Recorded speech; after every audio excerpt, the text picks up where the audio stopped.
नमस्कार, पुण्य श्लोक लेवल शो में आज हमने देखा कि देवी अहिल्या रसोई घर में होती हैं और उनकी सबसे छोटी आई उनको समझा रही होती है कि आखिर उन्हें मालवा के लिए, मालवा के हित के लिए और मालवा के विकास के लिए भी दरबार में जाना ही चाहिए। देवी अहिल्या इनकार करती है, कहती है पहली जिम्मेदारी उनकी उनकी संतान है, मालेराव है, क्योंकि वो भविष्य है मालवा का। और उन्हें लगता है कि यदि वो कम समय देंगी मालेराव को तो मालेराव बिगड़ ना जाए। ना जाने क्यों उन्हें भय है इस बात का कि मालेराव की शरारतें क्योंकि बहुत ही अलग तरह की है। और मल्हार राव सूबेदार जी गौतम भाई साहब के साथ में अपने कक्ष में बातें कर रहे होते हैं। वो बता रहे होते हैं कि आखिर कहाँ त्रुटि रह सकती है, किस पर भरोसा किया जा सकता है और क्यों देवी अहिल्या का दरबार में आना आवश्यक है। वो बताते हैं कि इतनी बड़ी त्रुटि सिर्फ और सिर्फ युवराज की वजह से हुई है। युवराज ने ध्यान नहीं दिया, ना जाने कहाँ खोया रहता है वो। गौतम भाई साहब कहती हैं कि गलती हो गई। वो कहते हैं गलती? तुम इसे गलती कह रही हो? ये तो ऐसी बात है कि जैसे जब शुतुरमुर्ग पर खतरा मंडराता है तो अपना सर जमीन में गाड़ लेता है, उससे खतरा टलता नहीं है, और तुम वो बात कर रही हो। ये सरासर लापरवाही है, अनदेखी है, अपनी जिम्मेदारियों से भागना है, उनको अच्छे से ना निभाना है। और युवराज खंडेराव हमेशा ये करता आ रहा है। उसे एक ऐसे साथी की आवश्यकता है, एक ऐसे सहायक की आवश्यकता है जो उसे पल पल जागरूक करता रहे, सचेत करता रहे और बारीकी से नज़र भी रखे कि वो क्या कर रहा है। इसलिए मैं कहता हूँ कि देवी अहिल्या से बढ़कर कोई दूसरा नहीं है। वो कहते हैं या तो उन्होंने गलत लोगों पर भरोसा कर लिया है या फिर वो लोग लायक ही नहीं है। क्यों? क्योंकि दुश्मन सेना, इतनी बड़ी दुश्मन सेना महल के अंदर दाखिल हो जाती है और किसी को कानो कान खबर नहीं होती। वो कहते हैं कि अक्सर वो महल से बाहर रहते हैं और युवराज खंडेराव सब कुछ संभाल रहे हैं, मगर क्या वो खाक संभाल रहे हैं? उनकी जिम्मेदारियों से वो मुंह मोड़े बैठे हैं, ना जाने कहाँ खोए रहते हैं। जब भी महल में आए हैं कुछ ना कुछ ऐसा ही हो जाता है। फिर वो कहते हैं कि मालवा के भविष्य के लिए अहिल्या को आना ही होगा। अब गौतम भाई साहब समझाती हैं कि युवराज कर लेंगे, कोई बात नहीं, कोई बात नहीं, मगर वो नहीं मानते। वो कहते हैं कि यदि देवी अहिल्या दरबार में नहीं आएंगी तो युवराज अकेला नहीं संभाल पाएगा। और फिर वहाँ दिखाते हैं रसोई घर में बातें हो रही होती हैं, इसी तरीके की बातें होती हैं। मालेराव के लिए बहुत चिंताग्रस्त हैं देवी अहिल्या और सारी बातें बड़े आराम से चुपचाप सुन भी रही होती हैं रकमा बाई। और वहाँ दिखाते हैं मालेराव भाग करके आ रहा होता है, पीछे पीछे दौड़ रही होती है उनकी छोटी आई यानी कि पार्वती बाई साहेब। और मालेराव भाग जाता है, दासियों को बोलती हैं ढूंढो से ना जाने कहाँ छिप गया है। फिर दिखाते हैं वो कहती हैं कि मुक्ता को तो मैंने सुला दिया मगर वो मालेराव वहाँ से भाग आया।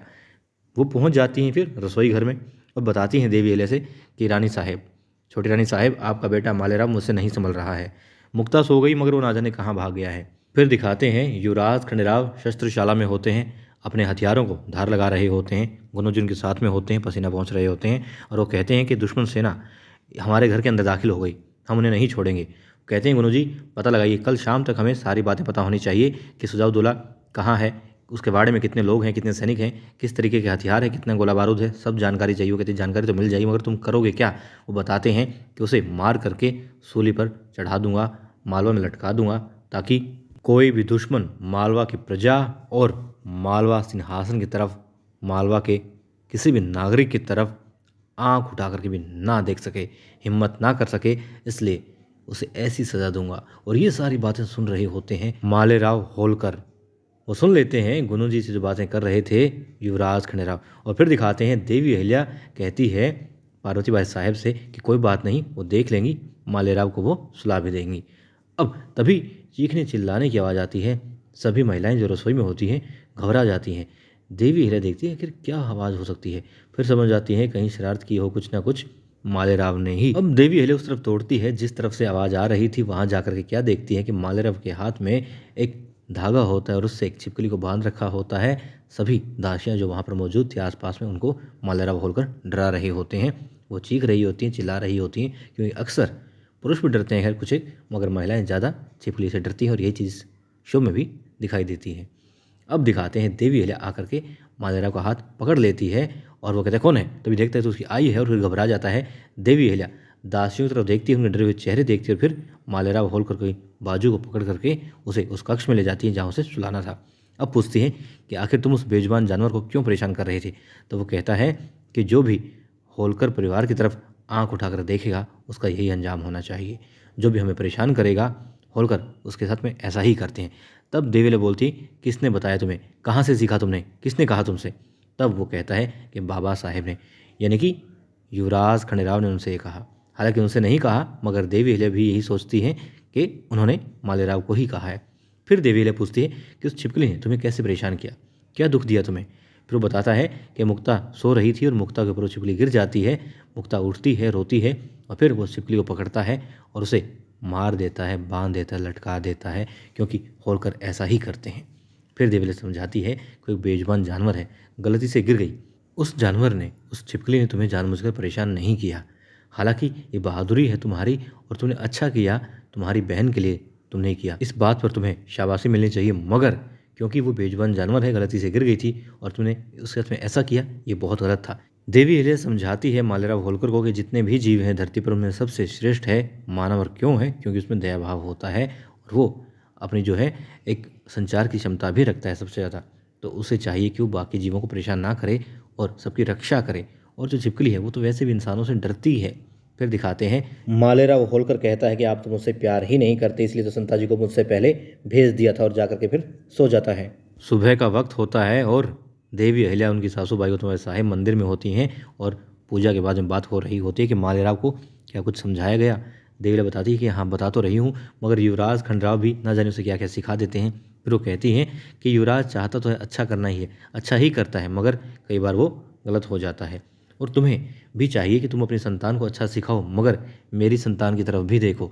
मल्हार राव सूबेदार जी भी यही चाहते हैं कि उनकी संतान युवराज खंडेराव अच्छे बने, खूब अच्छा नाम कमाए, और वो तुम पर थोड़ा युवराज से ज़्यादा भरोसा करते हैं, विश्वास करते हैं, लायक भी समझते हैं। इसलिए तुम्हें चाहिए कि तुम दरबार में जाओ और अपना कर्तव्य निभाओ। गौतम बाई साहिब कहती है कि माँ के साथ साथ तुम पत्नी भी हो, तो पत्नी का धर्म भी निभाओ और युवराज को मल्हार राव सूबेदार की नज़रों में बहुत ऊंचा उठा दो, ऐसा कि वो जितना विश्वास तुम पर करते हैं उतना ही विश्वास युवराज खंडेराव पे करें, जितना लायक तुम्हें मानते हैं उतना ही लायक उसे भी माने।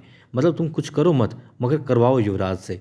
ऐसा उसे समझाती रहो, उसे करवाती रहो कि वो खूब सर्वश्रेष्ठ बन जाए, हर कोई कहे कि हाँ बहुत लायक है, वो सबको अच्छा दिखना चाहिए। बस तुम ऐसा कर दो, तुम्हारा ही कर्तव्य है। क्या तुम कर पाओगी? अब देवी अहिल्या सोच रही होती है कि हाँ कहूँ कि ना कहूँ और कैसे कहूँ, क्या कर पाऊंगी।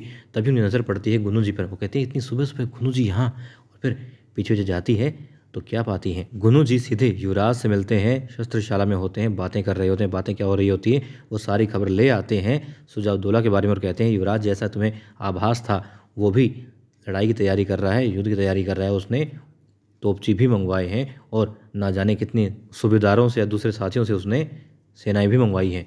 वो बहुत बड़ी सेना के साथ में हजारों की संख्या सैनिक जिसमें होंगे हमारे ऊपर आक्रमण करने की तैयारी कर रहा है।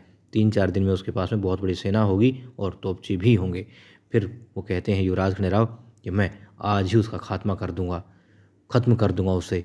तभी युवराज खंडेराव के बाबा साहेब भी जो देवी के साथ में थे सब सुन रहे होते हैं। वो कहते हैं यही तो तुम्हारी सबसे बड़ी कमी है, एक गलती और कर दो तुम। अब युवराज कहते हैं गलती नहीं बाबा साहिब, प्रतिशोध है। वो कहते प्रतिशोध नहीं है, तुम्हारी गलती है। वो कहते तो क्या हम हाथ पर हाथ धरे बैठे रहें, वो हम पर आक्रमण करें, हम इंतजार करें, फिर हम कुछ करें? वो कहते नहीं, मैं ये नहीं कह रहा, मगर तुम ये बताओ कि तुमने अब तक क्या किया।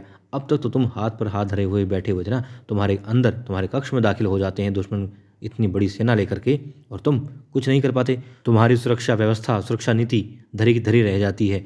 कहाँ सो रहे थे तुम युवराज खंडेराव, और अब भी वही गलती कर रहे हो। जैसा कि गुरु जी ने बताया, उससे यही पता चलता है कि वो सारी बातें जान चुका है, हमारे बारे में भी, हमारी ताकत भी जान चुका है और कमजोरी भी देख चुका है, और तुम्हारा गुस्सा भी वो भलीभांति समझ चुका होगा। और यही इस गुस्से को दूसरी भाषा में कहते हैं मूर्खता, और तुम अब भी मूर्खता कर रहे हो। अब हाव भाव से तो लग रहा है कि गुस्सा देख करके मल्हार राव सूबेदार जी का युवराज खंडेराव थोड़ा समझने की कोशिश कर रहे हैं कि हाँ वाकई में गलती करने जा रहे थे, मगर अब युवराज वही करेंगे जैसा कि मल्हार राव सूबेदार जी ने बताएंगे।